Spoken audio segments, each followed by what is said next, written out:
هو من الطيور المغردة ومش من الطيور الجارحة كالصقور والنسور، بس بيصطاد الفريسة بمهارة عالية بالرغم إن حجمه متوسط، بس بارع في الصيد وبيقولوا عليه الطائر الجزار.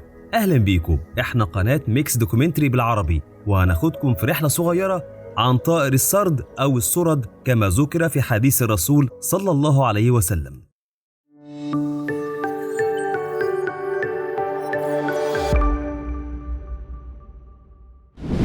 طائر السرد من الطيور المفترسة اللي حجمها متوسط، بيتميز بمنقاره القوي ومشهور إنه بيعلق الفريسة على الأجسام المدببة زي ما بيعلق الجزار اللحم على الخطاف.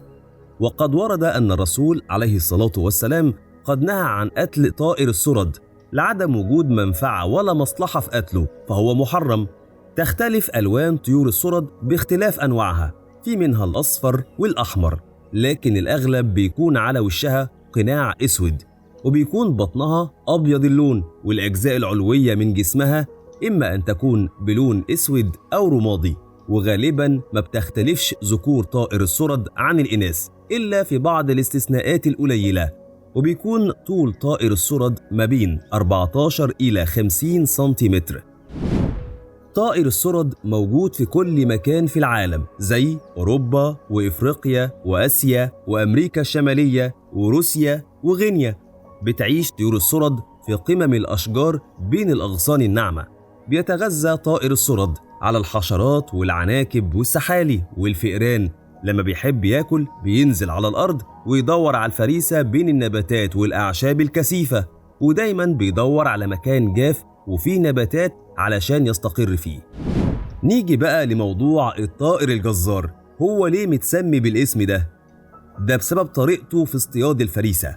عنده سلوك مختلف في الصيد، بيلقط فريسته برجله ومنقاره، وده بعد ما بيدور على أثرها وبيراقبها وبيتابع الفريسة بنظره، وبيفضل لفترات طويلة من غير ما يلفت انتباهها، وبعد كده بينقض على الفريسة في الهواء بسرعة كبيرة ويقتلها. بيعلق الفريسة على الشجرة ويفضل يقطع فيها زي الجزار بالظبط، وممكن يسيبها متعلقة في الشجرة ويرجع لها في اليوم التالي، وممكن يكمل قتل الفريسة على الأرض خصوصا لو أتقل منه.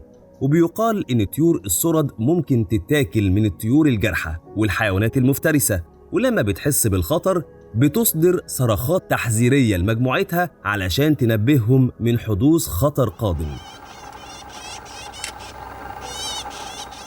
نتكلم شوية عن التزاوج عند طائر السرد. هو طائر الزوجة الواحدة، وبيستمر مع الأنثى لحد ما يموت حد فيهم. بيلمح ذكر السرد للأنثى إنه عايز يتجوزها عن طريق عروض التودد كالغناء ونفخ الريش. وبتصنع طيور السرد أعشاشها باستخدام الأعشاب وجذور النباتات الناعمة وأغصان الشجر الصغير. وبيكون موسم التزاوج في بداية فصل الشتاء، وبيعيشوا مع بعض في أعشاشهم. بتضع الأنثى بيضها وبيكون عددها من 2 ل 8 بيضات، وبعد ما بتبيض بتفضل الأنثى في العش لرعاية البيض لحد ما يفقس، وبتكون فترة حضانة البيض من أسبوع ل3 أسابيع. بس كده، دي كانت رحلتنا الصغيرة عن طائر السرد. يا رب أكون قدرت أشرح بشكل بسيط. في نهاية الفيديو ما تنسوش تعملوا لايك وتشتركوا في القناة وتفعلوا الجرس علشان يوصل لكم كل جديد، وأي حد عنده أفكار أو مقترحات يسيبها لي في التعليقات. دمتم بخير.